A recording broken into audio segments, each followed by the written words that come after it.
Bismillahirrahmanirrahim. Assalamualaikum warahmatullahi wabarakatuh. Alhamdulillahi rabbil alamin. Wa sallallahu ala sayyidina wa maulana Muhammadin wa ala alihi wa sahbihi ajma'in, amma ba'd. Jamaah salat subuh yang dirahmati oleh Allah Subhanahu wa taala, alhamdulillah. Puja dan puji syukur senantiasa kita persembahkan kehadirat Allah Subhanahu wa taala atas seluruh nikmat yang Allah berikan. Di antara nikmat yang wajib kita syukuri adalah nikmat kemerdekaan. Nikmat diberikan Allah kemerdekaan. Itu karena cinta tanah air, cinta kampung halaman, itu fitrah manusia. Fitrahnya manusia. Saya ketika dulu awal-awal di Mesir, ketemu orang wajahnya kayak orang Indonesia, kayak Malaysia. Saya tanya, Malaysia? Bukan, Indonesia. Itu langsung kayak saudara rasanya, Pak. Otomatis itu fitrah itu. Langsung rasanya seperti saudara. Kenapa? Ya karena satu kampung. Itu kalau skupnya di luar negeri, satu negara itu kayak saudara. Sekarang kalau di perantauan di negeri sendiri, ke Jawa misalnya. Wong mano? Orang mana? Palembang. Dulur. Padahal ya begitu fitrahnya, Pak. Ketemu orang satu kampung itu ya kayak saudara. Dan Islam itu tidak pernah bertentangan dengan fitrah manusia. Dia cinta dengan tanah air. Bahkan suatu hari Nabi ketika diusir dari Mekah, begitu beliau sampai di perbatasan mau meninggalkan kota Mekah, mau keluar, itu wajahnya bolak-balik, ngelihat Ka'bah lagi, keluar lagi, ngelihat Ka'bah, seperti orang yang berat sekali meninggalkan kota Mekah. Kemudian beliau berkata, laula anna qaumaki akhrajuni ma kharajtu. Kalaulah bukan pendudukmu yang menyuruhku keluar dari Mekah, aku tidak bakal keluar. Itu Nabi Muhammad sallallahu alaihi wasallam cinta dengan tanah air. Bahkan mungkin sebagian dari kita ada yang tahu, kalau kita kena luka pisau atau jatuh kemudian ada luka, itu cara mengobati yang diajarkan Nabi Muhammad sallallahu alaihi wasallam itu dengan mengambil air liur, air ludah begini, basah Pak ya, tempelkan ke tanah kelahiran kita, tanah tempat kita tinggal, campur. Sudah kecampur air ludah dengan tanah tadi, usapkan di luka tadi. Insya Allah sembuh. Sembari membaca doa, Bismillahi turbatu ardina biriqi ba'dina yushfa saqimuna biizni rabbina. Apa itu artinya? Bismillah, dengan menyebut nama Allah. Turbatu ardina, dengan tanah kampung kami, tanah negeri kami. Walaupun ada yang menafsirkan ini khusus Madinah, tetapi ada yang menafsirkan ini tanah di mana dia tinggal. Jadi Bismillahi, dengan menyebut nama Allah. Turbatu ardina, tanah kampung kami, biriqi ba'dina, yang dicampur dengan ludah kami, yushfa saqimuna, disembuhkan orang yang sakit di antara kami, biizni rabbina, dengan izin Tuhan kami. Nah, ini menunjukkan adanya keterkaitan antara manusia dengan tanah di mana dia tinggal. Dia mencintai tanah itu, Allah berkahi tanah itu sehingga sembuh. Bahkan dulu pertama saya pulang dari Mesir, mampir ke kampung halaman bapak di Lebong sana. Itu saya punya uak ngomong, ponaan, uak ini kan di sini sering dimintain orang berobat. Ya namanya orang kebon kan Pak, kebon, ngopi apa, suka kena golok, suka kena pisau.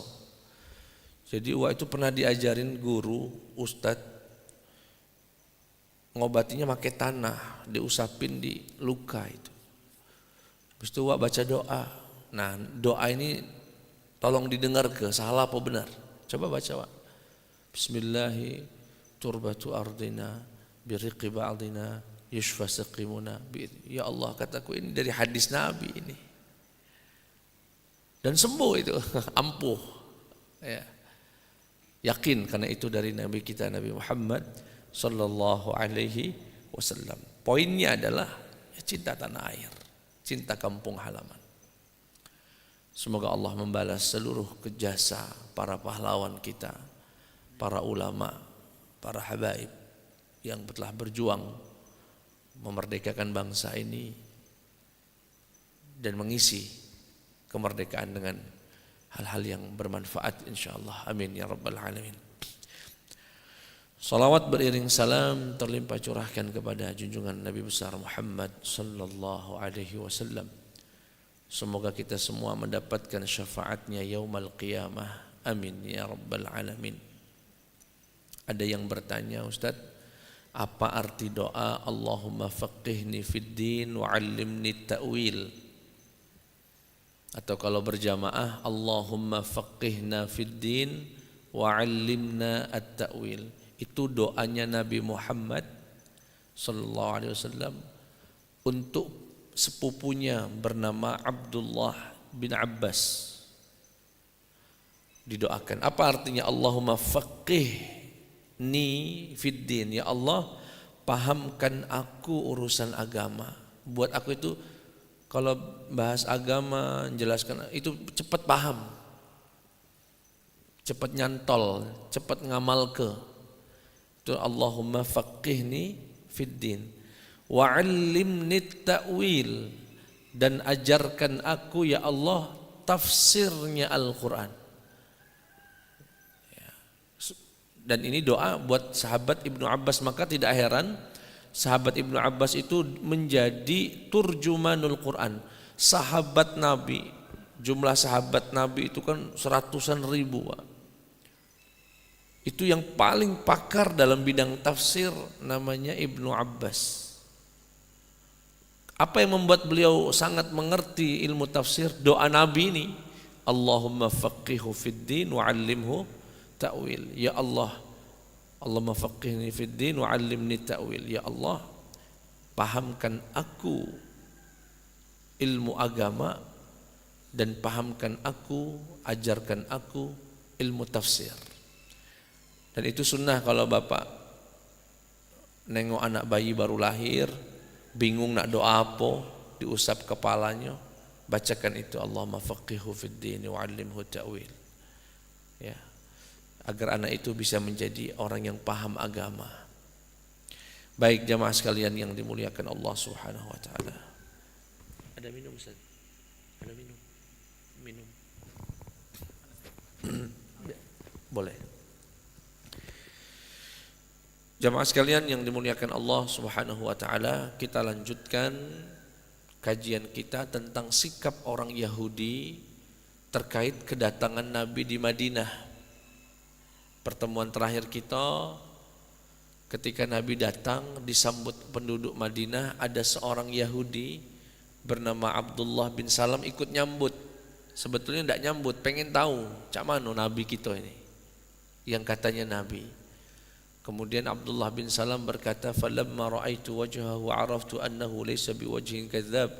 Pertama kali aku melihat wajah Nabi, aku yakin wajah ini bukanlah wajah pembohong, bukan wajah pendusta. Kemudian Nabi berkata, wa kana awwalu ma sami'tuhu minhu, dan yang pertama kali aku dengar dari Nabi Muhammad ketika itu, ketika tiba di Madinah, ya ayyuhan nas at'imut ta'am wasilul arham wa afshus salam wasilul arham. Wasallu bil laili wan nasu niyam tadkhulul jannata bisalam. Duhai manusia, berikan makan,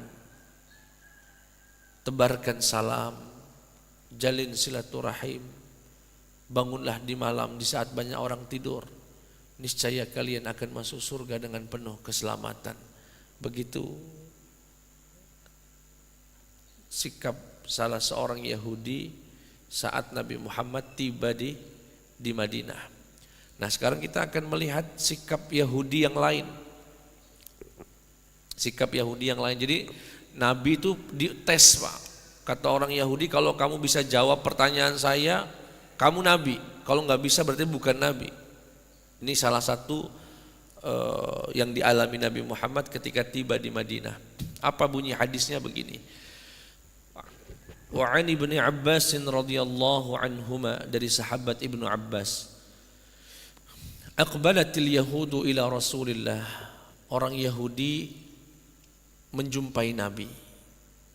Faqalu, mereka berkata, orang Yahudi ini berkata, ya Abul Qasim, wahai Abul Qasim. Salah satu kunyahnya Nabi, julukannya Nabi itu Abul Qasim, karena nama Nabi anaknya Nabi Muhammad itu Qasim.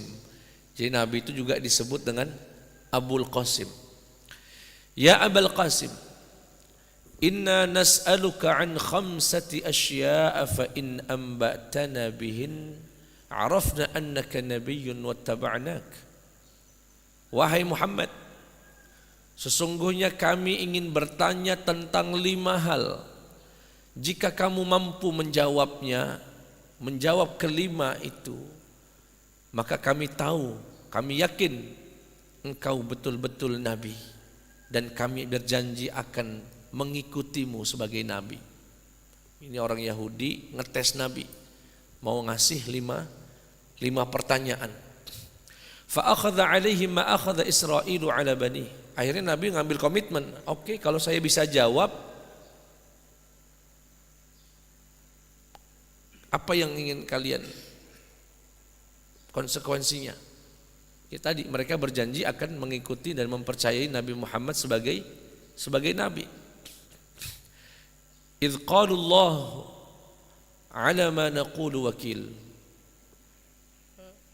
Yani mereka minta, janji mereka tadi kalau Nabi bisa menjawab 5 pertanyaan itu, mereka berkata, Allah atas ucapan kami menjadi wakilnya. Jadi mereka janji, intinya kalau bisa Nabi Muhammad menjawab, mereka yakin kalau itu adalah Nabi. Kata Nabi Muhammad SAW, hatu, silahkan tanya 5 pertanyaan itu, apa saja? Qalu akhbirna an alamatin Nabi. Yang pertama, ya Muhammad, beritahukan kami tentang tanda Nabi, ciri-ciri Nabi. Nabi Muhammad menjawab, tanamu ainahu wa la yanamu qalbuh. Nabi itu kedua matanya tidur tapi hatinya tidak tidur. Ini jawaban Nabi yang pertama, Pak. Ketika ditanya apa tanda Nabi, kata Nabi, Nabi itu tanamu ainahu wa la yanamu qalbuh. Tidur kedua matanya, menutup begini, tetapi hatinya tidak tidur. Selalu ingat dengan Allah, zikir dengan Allah Subhanahu wa taala. Yang kedua, akhbirna kaifa tu'annathul mar'atu wa kaifa tudzakkar. Muhammad, bagaimana biar punya anak perempuan, punya anak laki? Nah, ini pertanyaan sebetulnya ditanyakannya ke dokter ini. Tapi karena Nabi Muhammad dapat wahyu dari Allah Sallallahu Alaihi Wasallam, bagaimana perempuan jadi perempuan, maksudnya anak perempuan, dan menjadi anak laki-laki? Kata Nabi, yaltaqil ma'an, yaltaqi. Pertama ketemu dulu dua air, ketemu maksudnya 2 air itu, mohon maaf, sperma laki-laki dengan perempuan. Fa idza 'ala ma'ur rajuli ma'al mar'ati adhkarat wa idza 'ala ma'ul mar'ati ma'ar rajuli annasat. Kata Nabi, kalau air laki-laki mengalahkan air perempuan, maksudnya sperma laki-laki mengalahkan sperma perempuan, maka anaknya laki. Tapi jika airnya perempuan mengalahkan airnya laki-laki, maka anaknya jadi perempuan. Mengalahkan di sini tafsirannya banyak, Pak. Ada yang mengatakan jumlahnya yang punya laki lebih banyak. Jika jumlah laki lebih banyak dari air sperma perempuan, maka laki-laki yang anaknya bakal jadi laki. Tapi jika perempuan yang lebih banyak, maka anaknya jadi perempuan. Itu tafsiran yang pertama. Ada yang mengatakan lebih cepat geraknya. Ya, jika air mani laki-laki lebih cepat geraknya, maka jadinya laki. Kalau lambat, perempuan. Tafsiran di antara para ulama. Baik, kata orang Yahudi.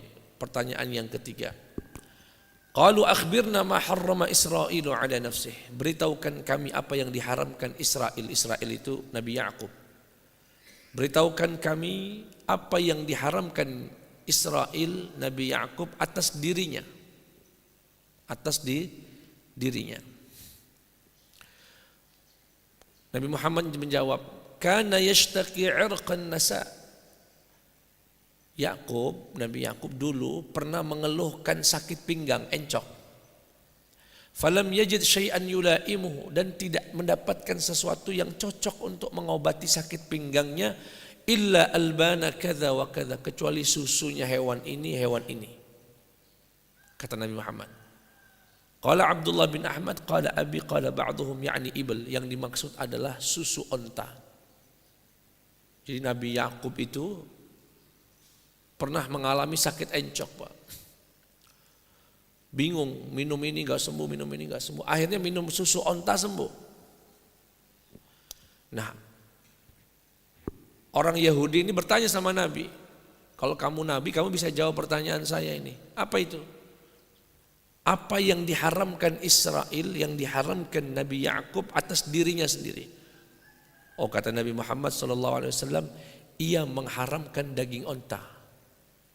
Kenapa dia mengharamkan daging onta? Karena ketika dia punya sakit encok, pinggang, berobat makan ini enggak sembuh, yang menyembuhkan cuma air susunya saja. Ketika air susunya yang menyembuhkan, Nabi Ya'qub mengharamkan dagingnya. Aku enggak makan daging onta lagi. Aku makan susunya baik. Orang Yahudi ini kaget, pacak jawab Nabi Muhammad. Padahal beliau tidak bisa baca. Kok bisa mengetahui informasi tentang nabi-nabi terdahulu? Shadaqt, betul kata orang Yahudi, jawabanmu betul. Ya sudah, saya tanya yang keempat. Ada 5 pertanyaan, ini yang keempat. Akhbirna ma hadzal ra'd. Beritahukan kami tentang geledek nih, petir ini apa dia? Suara apa nih? Jadi ada suara petir. Orang-orang Yahudi ini bertanya tentang hakikat suara petir ini. Ini suara apa? Nabi Muhammad menjawab, malakun min malaikatillahi azza wa jalla muwakkalun bis sahabi biyadihi aw fi yadihi mikhraqun min narin yasjir bihi as-sahab yasuquhu haitsu amara Allah.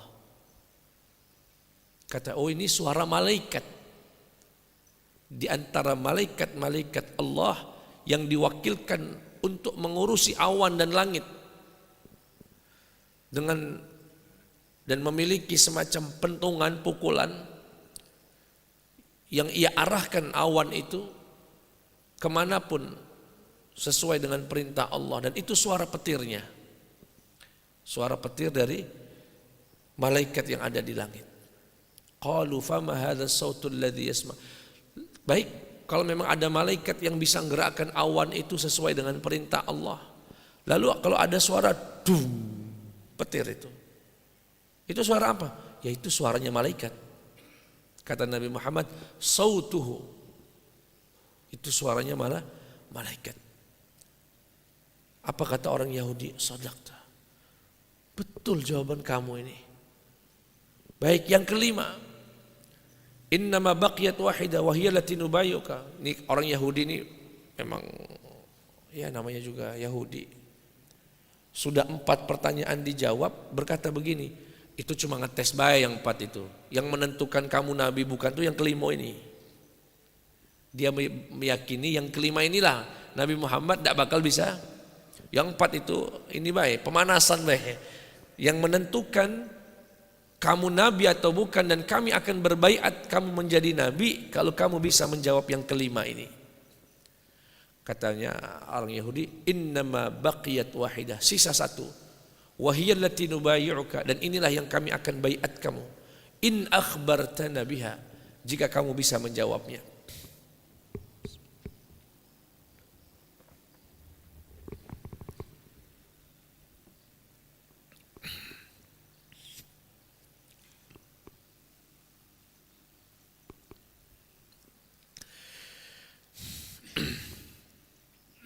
Baik. Kalau kamu bisa menjawab yang 1 pertanyaan ini, kami akan membaiatmu. Kenapa? Fa innahu laisa min nabiyyin illa lahu malakun ya'tihi bil khabar. Karena sesungguhnya tidak ada satu nabi pun, kata orang Yahudi, yang diutus Allah kecuali dia memiliki malaikat yang memberitahukan tentang berita, tentang informasi. Fa akhbirna man sahibuk. Kalau begitu, kata orang Yahudi ini, Pak. Muhammad, ini pertanyaan yang terakhir. Kalau kamu bisa jawab, kami baiat kamu. Setahu kami, kata orang Yahudi, tidak ada nabi yang diutus di bumi ini kecuali punya malaikat yang datang kepada nabi itu untuk memberitahukan wahyu Tuhan. Sekarang kami tanya, siapa yang nabi datang ke kamu? Siapa malaikat yang datang menjumpaimu? Kata Nabi Muhammad, Jibril alaihissalam. Qalu, mereka protes, Jibril alladhi yanzilu bil harbi wal qitali wal adzabi aduwuna. Jibril yang turun dalam peperangan dan membawa azab, itu musuh kami. Dan orang Yahudi itu sangat memusuhi malaikat Jibril, Pak. Karena bagi mereka kalau perang dan mereka kalah itu gara-gara malaikat Jibril. Lau qulta Mikail, andaikan kamu berkata yang datang kepadamu itu malaikat Mikail, alladzi yanzilu birrahmah, yang turun membawa rahmat, wan nabat, tumbuh-tumbuhan, wal qitr, hujan, lakan, maka niscaya kamu betul-betul nabi. Turun firman Allah dalam surat Al-Baqarah, man kana aduwwan li Jibril fa innahu, sesungguhnya barang siapa yang memusuhi Jibril. Nah, ini Allah menegaskan, enggak boleh musuhi. Semua malaikat itu harus fa innallaha la yuhibbul kafirin, sesungguhnya Allah tidak mencintai orang-orang kafir. Artinya Yahudi kafir karena kamu tidak mengimani malaikat Jibril. Ini 5 pertanyaan yang ditanyakan orang-orang Yahudi setibanya Nabi di Madinah, dan Nabi bisa menjawabnya. Jamaah sekalian yang dimuliakan oleh Allah Subhanahu wa taala. Berikutnya, tapi tetap orang Yahudi tidak mau mempercayai Nabi, Pak. Memang bengal, namanya bengal. Tidak galak beriman. Bapak tahu alasan Yahudi tidak mau menerima Nabi? Karena nabinya orang Arab. Nabinya bukan orang Israel. Andaikan Nabi itu orang Arab, iman mereka, Pak. Kenapa mereka berharap nabinya itu orang mereka? Jadi dulu, Pak, di Madinah itu kan penduduknya sangat plural, Pak, ya, sangat beragam. Ada orang Arabnya namanya Aus dan Khazraj. Ada orang Nasraninya, ada orang Yahudinya. Yahudi ini banyak, ada Banu Qainuqa, ada Bani Nadir, ada Bani Quraidah. Jadi mereka ini namanya hidup bermasyarakat di Madinah. Setiap kali ada clash, ada ribut antara Yahudi dengan penduduk Arab, Yahudi itu selalu ngancem. Dan ancamannya bunyinya begini kurang lebih. Awas ya, kaget kalau Nabi kami datang, kami bantai kalian. Selalu jadi andalan, kalau kami ini bakal kedatangan Nabi, dan kalau sudah ada Nabi, kalian kami bantai kalau wong Arab ini. Jadi orang Madinah itu sudah biasa dengar Nabi itu, Pak, istilah Nabi itu. Dari mana? Dari mulutnya orang Yahudi. Makanya begitu ada yang Nabi ngaku di Mekah, orang Madinah itu sudah, apa ini yang dimaksud orang Yahudi itu ya? Apa ini? Makanya nyambut Nabi Muhammad SAW. Itu yang selalu diucapkan orang Yahudi ngancam orang Arab saat itu. Tahu-tahu nabinya orang Arab. Sudah, akhirnya mereka tidak mau mengimani Nabi Muhammad sallallahu alaihi wasallam. Baik. Jamaah sekalian yang dimuliakan Allah Subhanahu wa taala.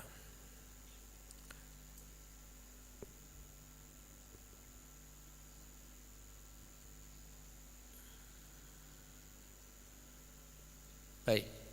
Suatu hari Nabi sedang berjalan pakai tongkat, pakai pelepah kurma tapi dijadikan tongkat begitu, batang kurma, bersama sahabat Ibnu Mas'ud. Begitu berjalan, haras ya, fi harsil madinati wa huwa yatawakka'u ala asibin famararna binafarin minal yahud. Nabi dengan sahabat Ibnu Mas'ud ini suatu hari bawa semacam tongkat. Kemudian menjumpai ada sekelompok orang Yahudi di Madinah. Faqala ba'duhum saluhu 'anir ruh. Yahudi ngobrol sama Yahudi, itu Muhammad. Coba tanya dia tentang ruh. Tanya tentang ruh. Wa qala ba'duhum la tas'aluhu 'asa an yukhbira fihi bi syai'in takrahunahu. Jangan tanya tentang, nanti dia kalau jawab nyakitin kita. Jawabannya pasti enggak enak untuk kita. Enggak usah. Tapi mereka tetap jawab, fas'aluhu. Nanya tentang ruh, fasakatan Nabi. Ketika ditanya Nabi Muhammad tentang ruh, Nabi diam. Fadhanantu annahu yuha ilaih. Dan aku menduga, kata Ibnu Mas'ud, Nabi ini sedang dapat wahyu. Diam, ditanya orang Yahudi, Muhammad, apa itu ruh? Diam Nabi Muhammad. Kemudian Nabi setelah mendapatkan wahyu dari malaikat Jibril, turun ayat firman Allah Subhanahu wa taala, wa yas'alunaka 'anir ruh. Mereka orang Yahudi bertanya kepadamu ya Muhammad tentang ruh. Qul, jawab, katakan, ar-ruhu min amri rabbi. Ruh itu urusan Tuhanku. Aku tidak tahu apa-apa. Wa ma utitum minal ilmi illa qalila. Dan tidaklah kalian diberi ilmu kecuali yang sedikit. Ruh ini Pak, salah satu makhluk Allah yang Allah tidak beritahu kepada siapapun, dirahasiakan. Bapak tahu enggak kenapa ruh tidak diberitahu Allah? Allah ngasih tahu tentang jantung, langit, bumi, jin, bahkan jin saja dikasih tahu sama Allah bagaimana karakternya, bagaimana sifatnya, bagaimana kelompoknya. Tapi ada makhluk Allah yang tidak diberitahu, namanya ruh. Kira-kira apa sebabnya Pak? Kata Profesor Al-Buti, Syekh Ramadan Al-Buti, kenapa Allah tidak memberitahu ruh dan tidak akan bisa terungkap?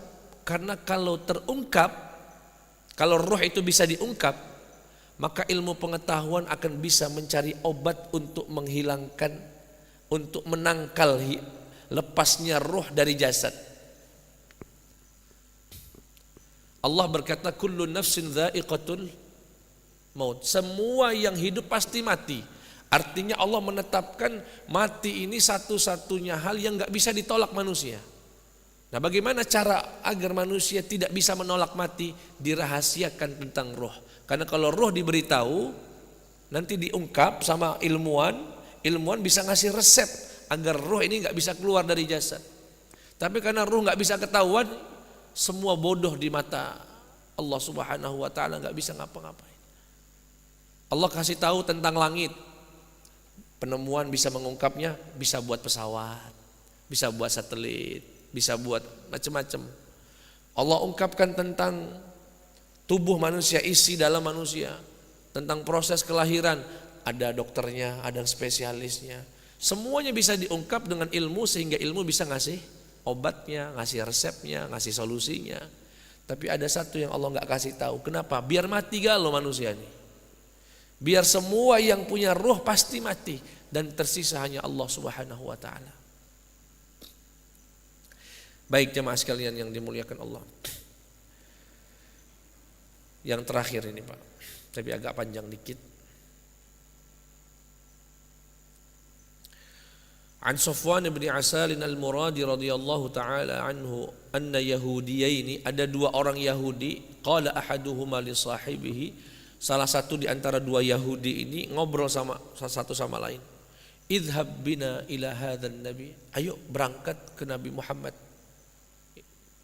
Nas'aluhu, kita nanya sama dia. Qala la taqul lahu nabi, jangan ngomong mau pergi ke Muhammad, ke Nabi Muhammad, berarti kita sudah ngakuin dia nabi namanya. Ini ada dua Yahudi ngobrol, yuk ke Nabi, kita tanya dia. Kata yang satu, la taqul lahu nabi, jangan kau katakan untuknya nabi, fa innahu in yasma'ka taqulu lahu nabi kanat lahu arba'atu a'yun. Karena kalau kamu katakan dia nabi, nanti dia punya 4 mata. 4 mata ini ungkapan kiasan Pak, maksudnya kaget, dia kegeeran.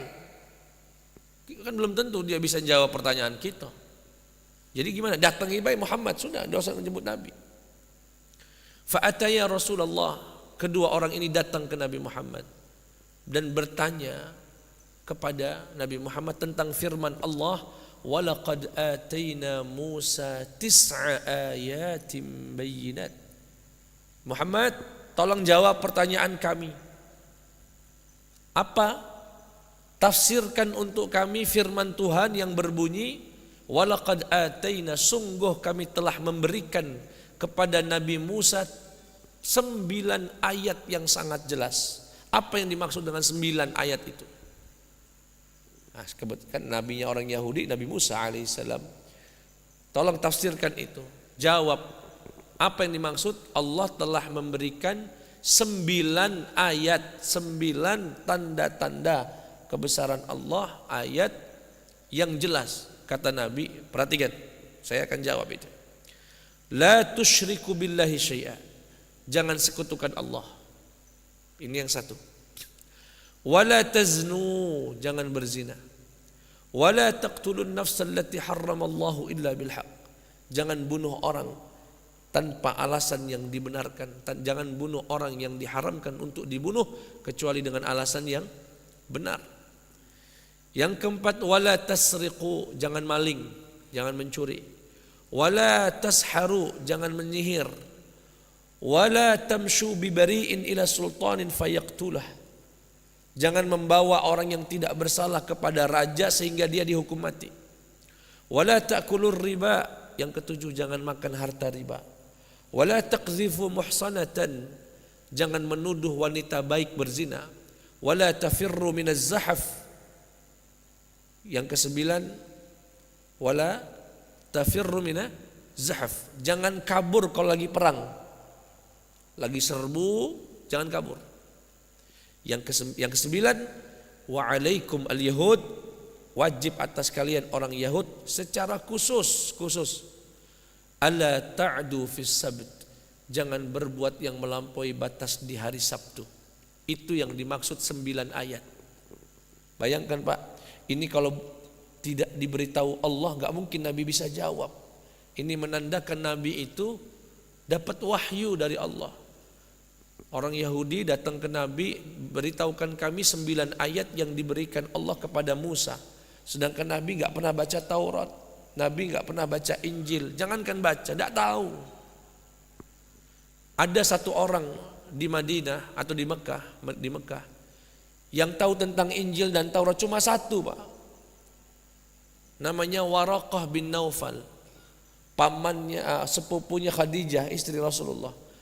Artinya kalau Nabi pun belajar sama dia yang tahu tentang Ibrani, Taurat, Injil, Waraqah bin Naufal itu meninggal sebelum Nabi. Setelah Nabi diangkat jadi Nabi hanya beberapa saat saja, jadi nggak sempat belajar. Jadi betul-betul ini dari Allah Subhanahu wa taala. Jadi 9 ayat yang dimaksud adalah jangan syirik, jangan zina, jangan bunuh, jangan maling, ya, jangan bawa orang yang nggak bersalah dibawa ke pengadilan sehingga dia dihukum mati, jangan makan harta riba, jangan nuduh orang perempuan baik-baik berzina, jangan kabur saat berperang, Dan khusus untuk orang Yahudi, jangan berbuat keburukan di hari Sabtu. Faqabbala yadayhi. Kedua orang Yahudi ini kaget luar biasa melihat Nabi bisa menjawab, langsung dicium kedua tangan Nabi. Bukan sekedar kedua tangan Nabi, warijlaih, dan kedua kaki Nabi Muhammad sallallahu alaihi wasallam dicium. Dia apa, Pak? Dicium oleh orang Yahudi. Baik.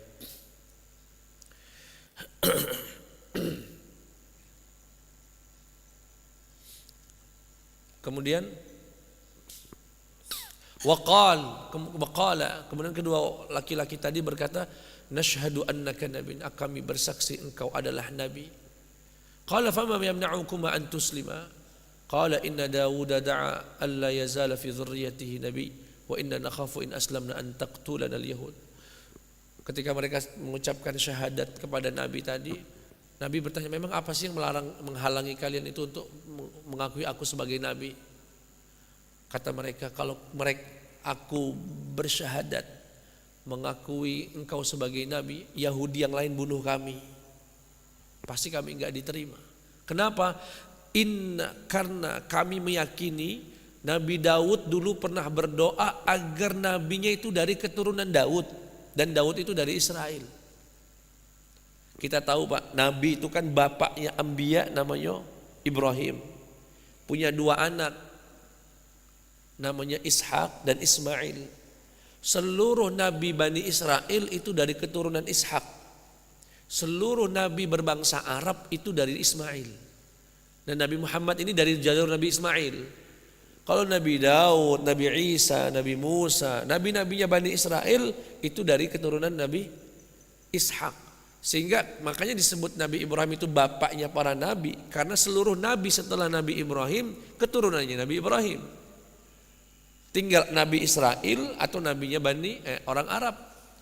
Kalau Nabi orang Arab itu jalurnya Nabi Ismail alaihi salam. Nah, mereka ini punya keyakinan Nabi itu harus dari Nabi Daud, dari Nabi Israel. Nah, ini nabinya bukan Nabi Israel, orang Arab. Sehingga kalau kami bersyahadat, orang Yahudi akan membunuh kami. Dari hadis ini, Pak, apa yang bisa disampaikan? Nah, ini poin yang sangat penting. Disunnahkan, atau bukan disunnahkan, disyariatkan mencium tangan orang soleh. Dan ini bukan bid'ah, Pak. Jadi kalau ada orang baik, orang soleh, kita tahu ibadahnya bagus, akhlaknya bagus, itu sunnahnya dicium. Ya cak kita lah sama ulama kita dicium. Ciumnya yang serius. Ada yang nyium taruh di kepala sini, taruh. Ada yang hidungnya baik. Cium itu pakai mulut. Untuk orang kita kepada orang soleh, orang yang baik. Dan ini hadisnya. Orang Yahudi begitu Nabi bisa menjawab pertanyaan mereka langsung, bahkan tidak mencium tangan baik, Pak, kakinya Nabi dicium. Makanya pernah viral waktu itu Syekh Ali Jabir nyium kakinya siapa? Yang Lombok, yang hafal Quran itu Najah, Oh, caci maki ke Syekh Ali Jabir, berlebihan, syirik, ya walad, itu bukan syirik Ustaz. Ini nah Yahudi nyium kakinya Nabi. Ini hadis diriwayatkan Imam Tirmizi dan disebutkan oleh beliau, ya, Syekh Abdullah Talidi. Dan Imam Nawawi bahkan mengumpulkan hadis-hadis tentang cium tangan itu. Itu bukan syirik, bukan apa, cium doang apa dia. Ya, tidak ada masalah itu. Dan itu boleh. Cium kaki orang tua, boleh Ustaz? Boleh, kenapa tidak boleh?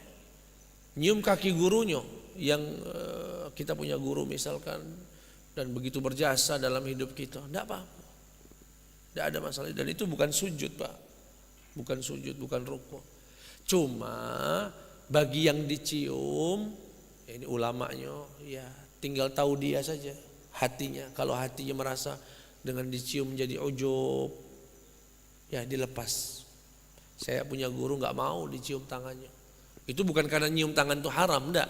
Dia takut dengan dirinya sendiri yang nanti takut jadi ujub, merasa hebat, merasa itu. Dan itu kembali ke pribadi masing. Jangan juga kaget ketika kita melihat ada orang ulama yang dicium dia mau, wah ujub Ustadz ini. Ih bukan ujub. Sunnah Nabi. Ya. Sallallahu alaihi wasallam. Baik jamaah sekalian yang dimuliakan Allah Subhanahu wa taala. Demikianlah ujian, ada beberapa riwayat lagi tapi hampir sama, tidak jauh berbeda. Yang intinya orang Yahudi begitu Nabi datang ke Madinah, kagetnya luar biasa. Nabinya bukan dari bangsa mereka. Malu mereka ketemu orang Madinah yang selama ini diancam mereka. Nah, nabinya orang mereka rupanya, orang Arab. Ya. Akhirnya mereka banyak nguji Nabi, hanya ingin ya sebetulnya ngetes baik. Ada yang betul-betul pengen beriman, ada yang sekedar nguji Nabi. Tapi alhamdulillah Nabi menjawabnya dan bisa menjawabnya.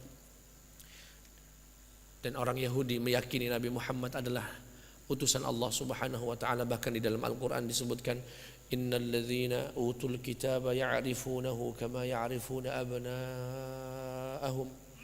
Sesungguhnya orang-orang yang diberikan kitab Taurat dan Injil, ya'rifunahu, tahu betul tentang Nabi Muhammad, kama ya'rifuna abna'ahum, sebagaimana mereka tahu tentang anak kandung mereka. Tapi apa yang terjadi? Wa inna fariqam minhum yaktumuna al-haqqa wa hum ya'lamun.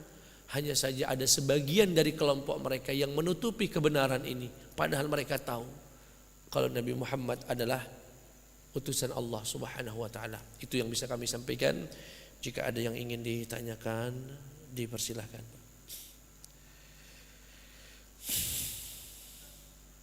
Ya, silakan.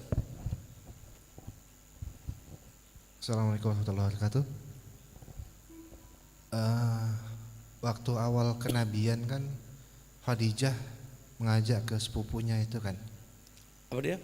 Waktu awal wahyu Rasulullah mendapat wahyu, Khadijah kan membawa ke sepupunya.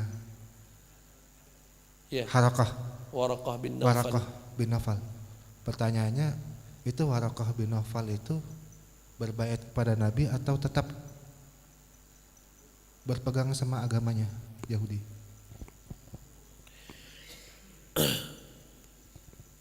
Salah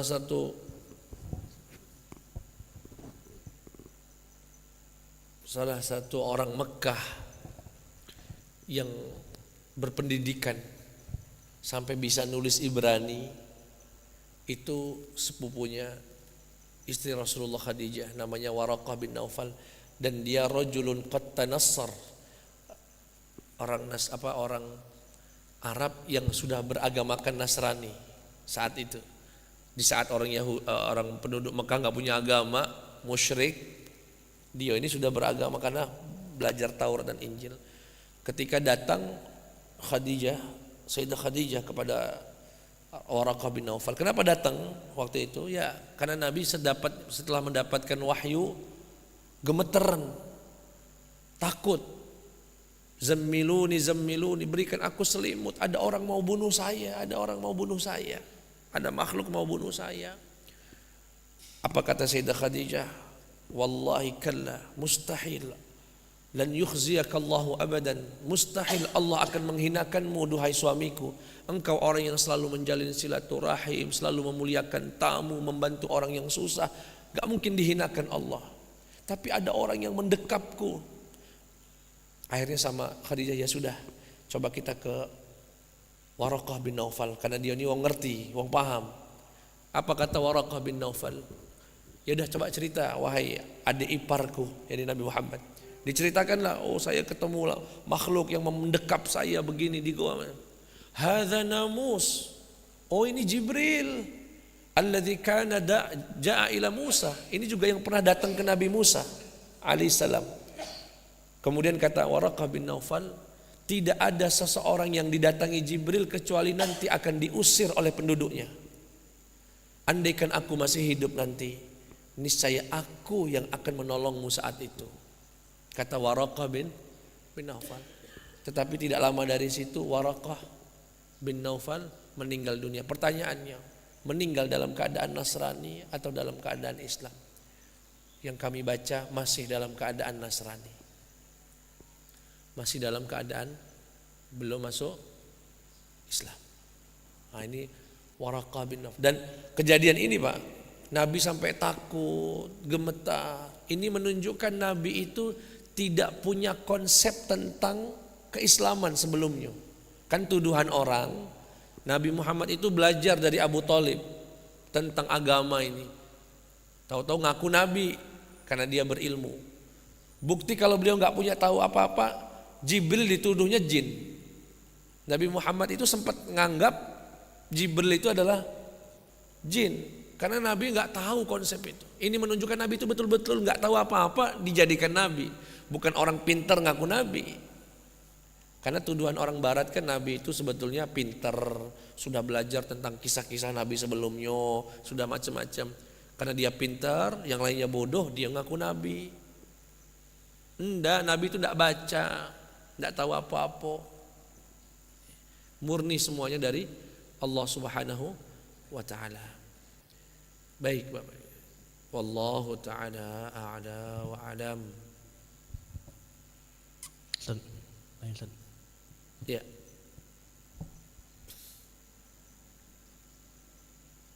Kan ada ayat Al-Quran yang berbunyi bahwasanya seluruh makhluk itu bertasbih kepada Allah kan. Tetapi kita tidak memahami tasbih mereka. Benar kan Ustaz? Ada ayat seperti itu. Gimana? Kan ada ayat Al-Quran yang berbunyi bahwasanya seluruh makhluk di muka bumi ini bertasbih memuji Allah. Tetapi kita tidak paham dengan tasbih mereka. Nah, itu satu. Kemudian yang kedua ada juga hadis yang berbunyi bahwasanya malaikat itu akan menyiksa ahli mayat, ahli kubur, yang dengan siksaan tersebut mayat itu berteriak, yang teriakannya itu tidak didengar oleh jin dan manusia. Benar kan ada hadis gitu? Tapi seluruh makhluk lain mendengar semua itu teriakan itu. Hanya jin dan manusia tidak mendengar. Nah, pertanyaannya adalah berangkat dari kedua dalil di atas yang tentang ayat Quran tadi dengan hadis tadi, apakah benar bahwasanya kita ini hanya jin dan manusia saja yang mukallaf karena kita tidak ingat dengan Tuhan, dengan Allah, sedangkan makhluk lain semua dari tumbuh-tumbuhan, dari ikan, hewan, bahkan gunung, bahkan pohon, bahkan malaikat, mereka ketika diciptakan mereka itu ingat dengan Allah. Hanya kita saja dan jin yang tidak ingat dengan Allah. Apakah benar gitu Ustaz? Ya. Mana tadi kakak yang mohon maaf ya, siapa? Waraqah bin Naufal tadi ya. Ketika dia berkata hadza namus, yang datang ke kamu ini wahai Muhammad adik iparku adalah namus. Namus itu nama lain dari Jibril. Kemudian Naufal berkata Allahumma shalli ala Muhammad, ini hadzan namus, ini namus yang dulu datang kepada Nabi Musa alaihi salam. Kata beliau, dan saya akan menjadi penolongmu ketika orang-orang akan mengusirmu. Hah? Mengusir gimana? Kata Nabi Muhammad. Iya, tidak ada satu orang pun yang didatangi namus kecuali nanti kaumnya mengusir. Semoga aku umurku panjang. Mohon maaf, dengan kisah ini beliau itu dianggap Islam Pak. Dan beliau dianggap sebagai salah satu sahabat Nabi Muhammad sallallahu alaihi wasallam ya. Saya tarik ucapan saya tadi kalau beliau belum mengucapkan syahadat. Justru dengan pertemuan ini beliau mengimani Nabi Muhammad sallallahu alaihi wasallam sebagai nabi ya, sebagai nabi. Pindah dari kenasraniannya menjadi seorang muslim. Baik. Pertanyaan yang dari Ustadz Afif, di dalam Quran ada ayat yang mengatakan setiap di bumi ini bertasbih. Banyak ayatnya. Di antaranya surat Al-Isra misalnya, wa in min syai'in illa yusabbihu bihamdihi walakin la tafqahuna tasbihahum. Tidaklah ada sesuatu di bumi ini, di langit, di alam semesta ini kecuali bertasbih kepada Allah. Hanya saja kalian tidak mengerti bagaimana cara mereka bertasbih. Nah, pertanyaannya, betulkah yang mukallaf itu artinya yang akan dihisap Allah nanti Pak di akhirat itu cuma golongan manusia dan jin. Dari seluruh makhluk, kan ada pohon, ada batu, ada gunung. Apakah hanya dua ini saja yang mukallaf? Mukallaf itu yang artinya dibebani syariat. Yang kalau dibebani syariat artinya akan dihisab. Kalau dihisab artinya apa, Pak? Kalau banyak amal solehnya masuk surga, kalau tidak ada amal soleh masuk neraka. Itu konsekuensinya. Apakah cuma dua ini? Iya, cuma dua itu saja, yaitu jin dan manusia. Kenapa, Ustaz? Nah, ini rahasianya. Mukallaf itu syaratnya 3.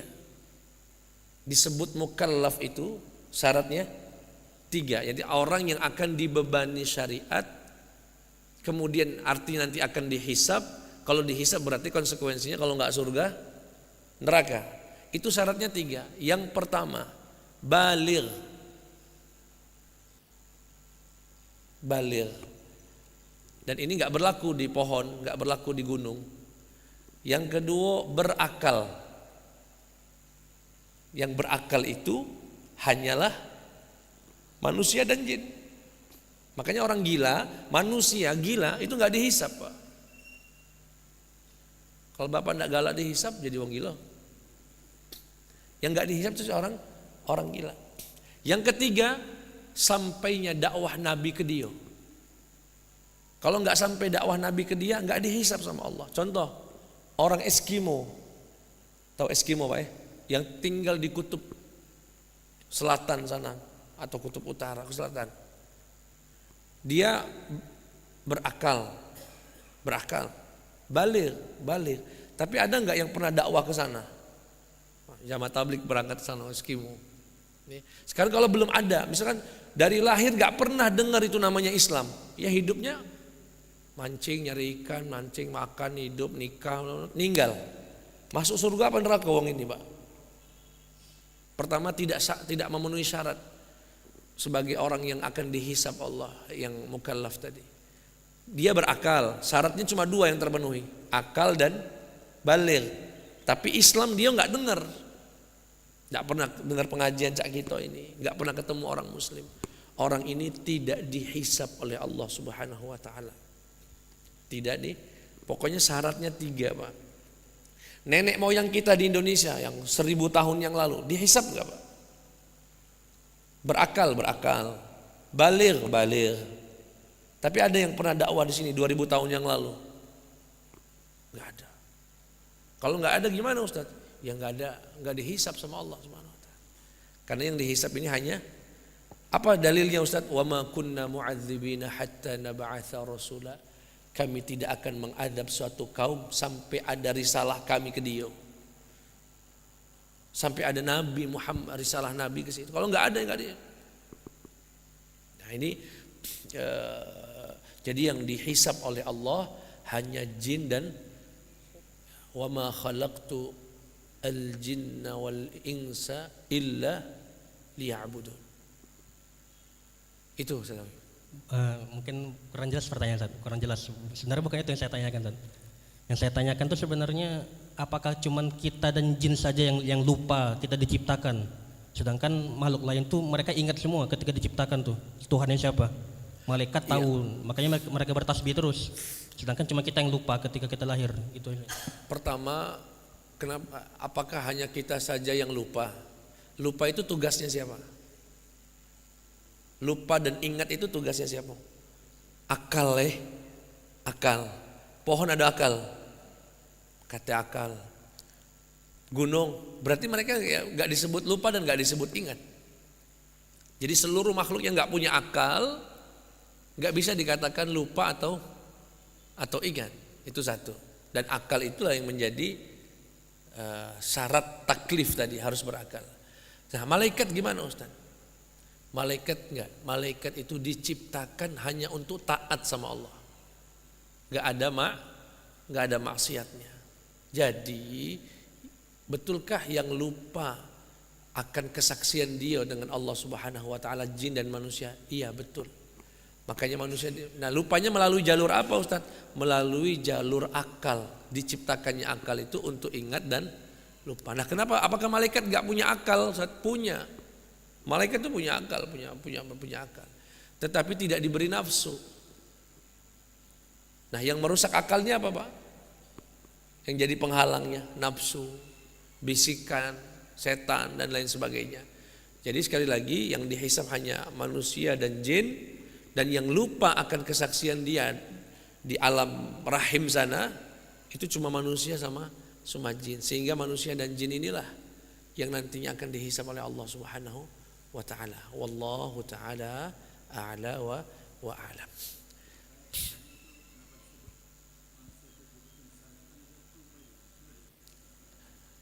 Katanya summiyal insanu insanan li'annahu nisyan. Disebut manusia itu dengan manusia karena dia pelupa. Katanya, tapi bukan itu sebetulnya, Pak. Manusia itu kan bahasa Arabnya insan. Insan itu diambil dari kata uns. Uns itu artinya adalah orang yang hidup bersama. Jadi manusia itu disebut manusia karena dia nggak bisa hidup sendiri. Harus ada yang hidup dengan, kalau dulu kita belajar namanya zon politikon, makhluk sosial. Ya, manusia itu kalau kata Ibnu Khaldun madaniyut taba', tabiat manusia itu berkelompok, nggak bisa sendiri. Jadi disebut ins, manusia itu karena dia hidupnya bersama dengan yang lain, nggak bisa sendiri. Ya, kalau masalah manusia pelupa ya Nabi sendiri yang berkata, al-insan mahallul khata'i wan nisyan wa khairul khata'in at-tawwabun. Manusia itu tempatnya lupa dan salah. Sebaik-baiknya orang yang salah yang taubat sama Allah. Memang tempatnya salah. Ya, kita ini tempatnya salah. Makanya kita dihisab. Alangkah ininya Ustadz, kok yang dihisab kita baik, napa ikan tidak dihisab, napa ayam misalnya tidak dihisab. Ya sudah, kalau galak ayam yang dihisab, gantian ayam yang makan kita. Gantian kita yang suruh nyemplung ke laut, dia yang mancing gitu.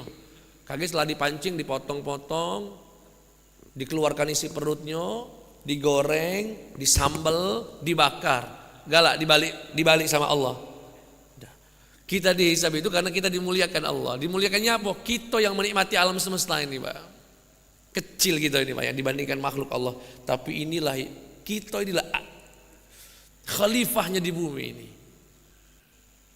Coba bayangin, berhak nggak Allah ganti, Pak, balik?